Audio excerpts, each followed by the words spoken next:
everybody, welcome to a new episode of the Civil Canadians.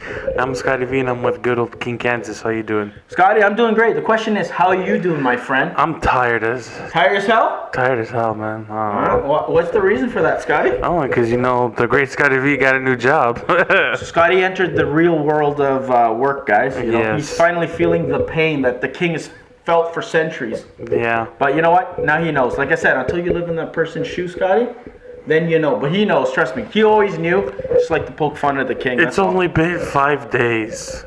Only 5? I just think you're a youngin'. So you have another 40 more years, my friend. Oh my God. Lucky you, Scotty. And I got another, probably, if I'm going to reveal my true age, 20 years. 23, that sucks. Yeah, anyways. Okay, Scotty, so what are we talking on episode, what is it, 102? 102. Oh, my Lord. So, this week's episode, we're going to be talking about the best MCU villains, our opinions of them anyways. I like that. So, Scotty, I'll mention a couple of the candidates, and then you're going to start things off, because you know what? Because I think we pretty much have the same pick.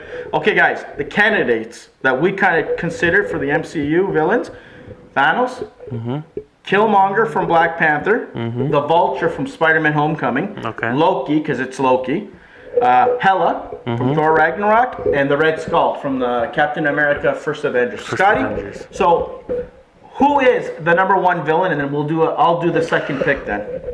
Thanos. Okay. That's a no-brainer. So why would you pick Thanos? Is it because you just recently seen the movie, Scotty? Why? Sell it. Not just that, because his quest to collect the Infinity Stones, he needed, there was a purpose to it. And, exactly. And why he was trying to collect the stones, right? And his... Spoiler, but if you haven't watched the movie, too bad. When he killed Gamora, it added some humanity to him. Exactly. Like he was heartbroken. He wasn't just a villain to be a villain. There was a purpose, right, Scott? A purpose for him to collect the stones and wipe out half the universe. And in order to get that soul stone, he had to kill his favorite daughter. And if you saw the tears coming down, that was powerful. That gave him humanity, right? So that's why I think he's the best. And not only that, Scotty, I think it was the first time too that we actually seen a villain throughout the whole entire movie. Usually it was his movie. 10 minutes, 15 minutes, and he accomplished his goal. So whatever he set out to accomplish, he did so at the end. I think that was the first MCU villain that actually accomplished his goal. He did, and I think it's the first movie that the villain actually won.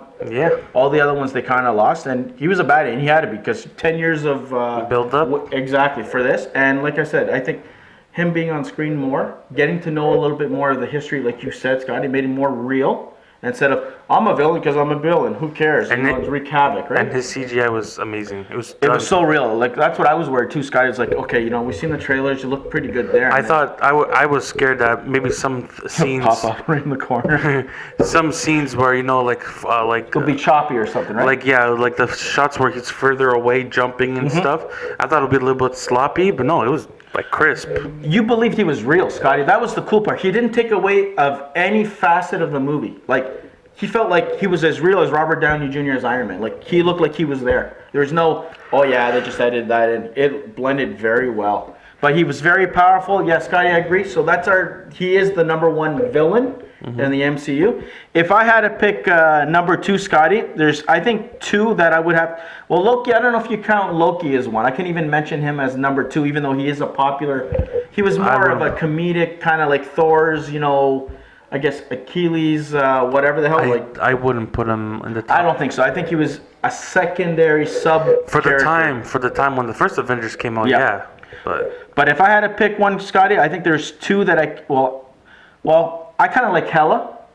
She was really, I think she did an amazing job in Thor Ragnarok. That's who I'm leaning more than I am Killmonger from Black Panther. Black Panther. Yes, he came in, he took whatever, he did his little thing. I'm leaning more towards the Vulture.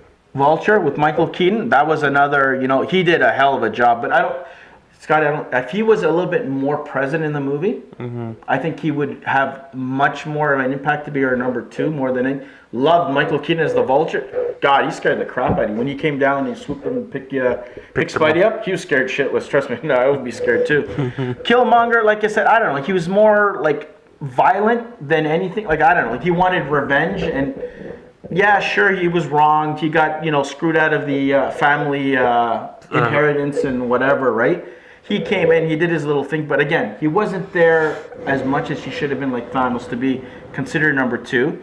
Hela, I think, was in there more than Killmonger, and I think Hela had more of a key role. And I think that we've seen a good taste of what she could do, but who knows what else she can do on top of that? Because if she pops up in another Thor movie or even the Avengers 4, could you imagine how much over the top? For a female villain, I think she had the greatest impact. I think I would pick her as number 2. Okay. After Thanos. And then I think Michael Keaton's Vulture, then Killmonger. I know all you guys are going to hate what, Killmonger should have been the greatest villain or number 2. I don't think so personally. I think he was just like a typical, stereotypical villain that he got wrong and he went out to do something. He didn't have a purpose like Thanos. Hela had a reason. Again, revenge. More screen presence. You felt when she showed up, you're like, oh shit, it's Hela. More than I did with Killmonger. Killmonger looked like some sort of little, I don't know, a little spoiled brat going to collect what he deserved. He thought it was rightfully his, even though it was. Don't get me wrong. But I think Hela's had more meaning that, we found out that was Thor's sister. The background with Odin covering it all up and stuff. There was a big underlining, I guess, origin of her. I think it had more of an impact. It meant more to the Thor universe than Killmonger did in his little part that he had. I don't know. You guys let us know. Who do you guys think are your number 1, number 2, number 3 even pick? But I think Thanos is our unanimous choice, Scotty. So Scotty, before I go, I know this is a surprise. I'm throwing a little twist before we leave here. A lot of people have chimed. Okay, comic book now. Wise, okay? People said Heath Ledger, Joker, and Thanos. So now between those two, just so we can appease the DC guys and whatever, Thanos. You still say Thanos over Heath Ledger's Joker? Even though people said that was a hell of a performance. Even though Heath Ledger's Joker was amazing, it was well done, well scripted. I thought I sympathized more with Thanos than I did with Joker. Yeah, because you didn't know too much of his prior history. Well, even though Joker always changed he changed it in the movie. You didn't know what to believe out of his mouth. But because Thanos was more human, you can relate to him. Okay. In order to get something, you have to lose something. So I for you, more. What I think you're trying to say, and I think I agree with you, is that he felt more real. Yeah. Or a believable, person.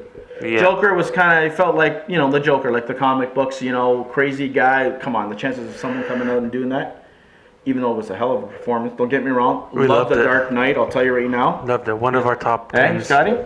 But Thanos came off real. But yeah, I think I agree with you. I think I have to give it to Thanos. He's more complete of a villain. His origin was explained, I think, a lot more, and he had more presence. Maybe if Heath Ledger was more or as much as appeared in the movie as Thanos did, maybe we would think a little bit differently. But you guys can let us know in the comment section. You guys decide, Heath Ledger's Joker or Josh Brolin's Thanos. So, I don't know. Scotty, I think that's a nice little short episode for this Friday. Guys, I hope you guys liked episode 102 here. And you know what else, before we go, know what else makes Thanos good? In the movie, he said when he killed Loki, he said no resurrections. That means He means Loki did die in the first Thor movie, and he brought him back to life too. There you go. So he had a part of that whole Avengers thing, right, Scotty, to lead his force? Because we're wondering too, how the hell did he show up alive? He just off the Bifrost? What the hell was that? Yeah, he went into some got damaged. Black hole. He dropped into a black hole. He let go, basically. Yeah. So you're like wondering what the hell, and then all of a sudden he shows up. So I like the way they tied up loose ends, and he was the reason behind him still being alive. So it was cool. I think you're right, Scotty. Yeah, give him life, take his life. Exactly. So anything else before we go? No, that's it. Okay, guys. Short and simple from the Civil Canadians this Friday. Yeah. If you guys like this episode, hit like, share, subscribe, and check out our other videos. And what else? Tune in every week, guys. Yeah. A lot of cool stuff, a lot of cool videos coming your way. I'm going to go sleep now. I think he will before he falls asleep on set. Okay, guys. Okay, see you later. Like always, be good. Be good.